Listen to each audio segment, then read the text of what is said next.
সোনালী সূর্যের প্রতি সম্মান দেখানোর জন্য আজকে আমি আপনাদের কাছে চলে এসেছি। পীরগঞ্জের আপামর জনগণ, আজকে এখানে কোনো জনসভা নয়, কোনো মিটিং নয়, অন্তরে দ্রোহ, অন্তরে আগুনের জ্বালা, 15.5 বছরের গোটা জাতির উপর নির্যাতনের কষ্ট নিয়ে আজকে আপনাদের সামনে হাজির হয়েছি। এই 15.5 বছরে ইতিমধ্যে আমাদের জীবন থেকে 32টা ঈদ বিদায় নিয়েছে, কিন্তু বাংলাদেশের মানুষ ঈদ উদযাপন করতে পারে না।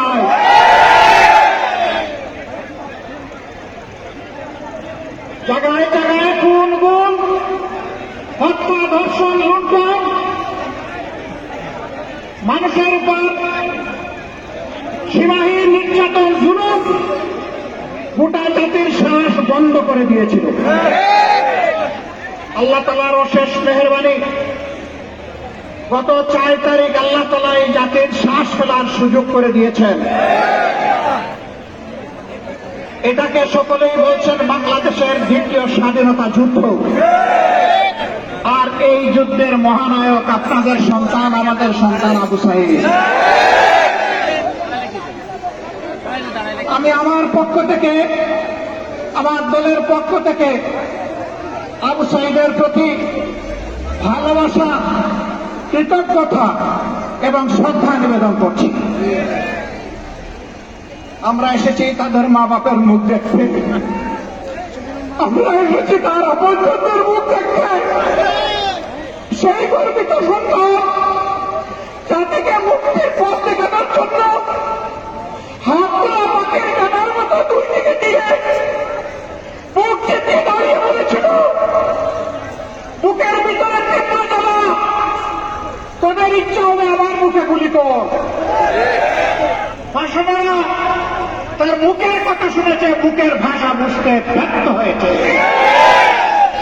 এই জন্য এদেশে আপামর জনগণের ট্যাক্সের টাকায় কিনা অস্ত্র আর ভুলের দিয়ে আমাদের কলিজার টুকরার কলিজাকে ঝাঁঝরা করে দিয়েছে।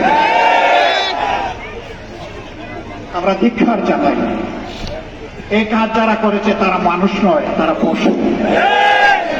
এই পশুদের বিচার অবশ্যই হবে এবং ইনশাআল্লাহ বাংলার মাটিতে এদের বিচার হবে।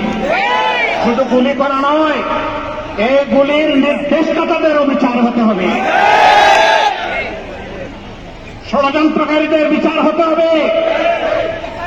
বিচারের একটা অংশ ইতিমধ্যে হয়ে গিয়েছে, আর তার আগে টের পেয়েছেন।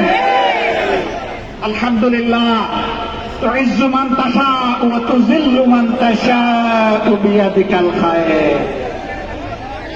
ইজ্জত এবং বেইজ্জতের চাবি কার হাতে? কল্যাণের পুষ্পফলক কার হাতে? আল্লাহ তাআলার হাতে। সেই আল্লাহ তাআলা সম্মান দেওয়ারও মালিক, অপমানিত করারও মালিক। আল্লাহ তাআলা ক্ষমতা দেন এবং ক্ষমতা নেন। ক্ষমতায় গিয়ে বসে থাকে নাই। বাংলাদেশের মানুষকে নিজের জমিদারির প্রজা মনে করা হয়েছে, তার চাইতেও নিকৃষ্ট কিনা দাস মনে করা হয়েছে এবং সেরকম আচরণ করা হয়েছে। এখান থেকে সকলের শিক্ষা নেওয়া উচিত। সম্মানিত ভাইয়েরা, আমি আর কথা বাড়াতে চাই না। আল্লাহ এই মাটিকে ইতিহাসের অংশ বানিয়ে দিলে এই গৌরব শুধু আপনাদের, আপনাদের এই সন্তান, এই মুক্তিযুদ্ধের মহানায়ক। তার পরিবার চেয়েছে তাকে বীর ঘোষণা দেওয়া হোক। আমরা বলছি সে বীর নয়, সে তো মহানায়ক। কে ঘোষণা দিল না দিল তা জানি না, কিন্তু বাংলাদেশের 18 কোটি মানুষ এই ঘোষণা দিয়ে ফেলেছে। এটা জনগণের ঘোষণা, এটাই শ্রেষ্ঠ ঘোষণা। এরপরে যদি কোন সরকার দেয় আমরা তাদেরকে মোবারকবাদ জানাবো। আমরা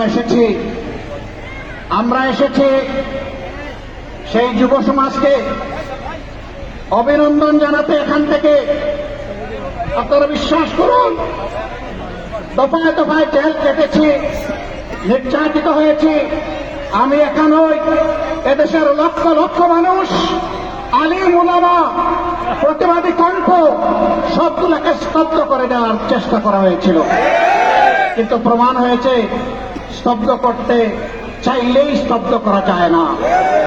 অভিনন্দন জানাই আবু সাইদের যারা সঙ্গী সাথী সেই যুব সমাজকে, সারা বাংলাদেশের যুবক যুবতীদেরকে, ওই যুবক যুবতীদের মা বাবাকে, ওই মাকে যিনি কুলের বাচ্চা বুকে নিয়ে বলেছেন সন্তানদের গুলি করে পাখির মতো মারা হবে, আর আমি মা হয়ে ঘরে বসে থাকবো, এটি আমার পক্ষে সম্ভব নয়। আলহামদুলিল্লাহ, এটি ছিল জনতার অভূতপূর্ব উত্থান, এবং সেই গণ উত্থানে আল্লাহর শকর 15.5 বৎসরের জমায়েত, জঞ্জাল, জুলুম দেশে গিয়েছে এবং চিরদিনের জন্য দেশে যাবে ইনশাআল্লাহ। যারা এই জাতিকে অপমানিত করেছে তারা কখনো সম্মানিত হতে পারবে না। ক্ষমতায় শেষ পর্যায়ে টিকে থাকার জন্য একদিন আগেও বেপরোয়াভাবে 136 জন মানুষকে হত্যা করা হয়েছে। আমরা সেই সমস্ত মাদেরকে আমাদের পক্ষ থেকে সহানুভূতি এবং কৃতজ্ঞতা জ্ঞাপন করছি, যারা তাদের বুকের তন হারিয়েছে। বাবাদেরকে করছি, আমাদের সেই সমস্ত বোনদেরকে করছি যারা তাদের স্বামী হারিয়েছে, এতিম বাচ্চাদেরকে করছি যারা তাদের হক বাবা হারিয়েছে, বোনদেরকে করছি যারা তাদের ভাই হারিয়েছে, ভাইদেরকে করছি যারা তাদের আপন ভাইকে হারিয়েছে। আপনাদেরকে অভিনন্দন, আপনাদের প্রতি জাতি কৃতজ্ঞ।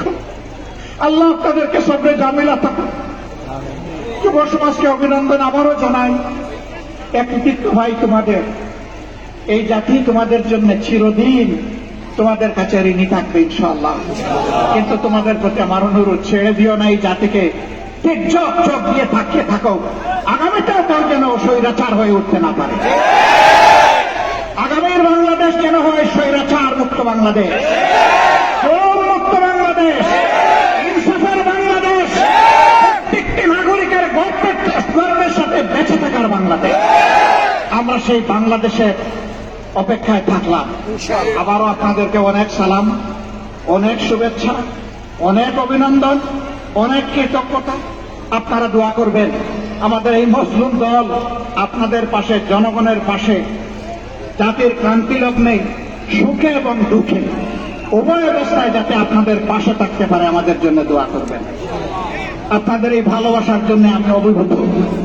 আপনারা কষ্ট করে এসেছেন, আমার পক্ষ থেকে আপনাদেরকে কিছুই দেওয়া সম্ভব নয়, শুধু কৃতজ্ঞতাটুকু আর শুধু ভালোবাসাটুকু। এর সাথে মহান রবের দরবারে দোয়া করি, হে আল্লাহ, তারা দেশকে ভালোবেসে, তোমাকে ভালোবেসে এখানে এসেছে, তুমি তোমার কুদরতের হাত দিয়ে তাদেরকে অফুরন্ত যাজা দিয়ে দাও, দুনিয়ায় দাও, আখিরাতে দাও, আর এই মাটির মর্যাদা তুমি বৃদ্ধ করে দাও। আল্লাহ হাফেজ। বাংলাদেশ জিন্দাবাদ, বাংলাদেশ জামাতে ইসলামী জিন্দাবাদ। আসসালামু আলাইকুম ওয়া রাহমাতুল্লাহ।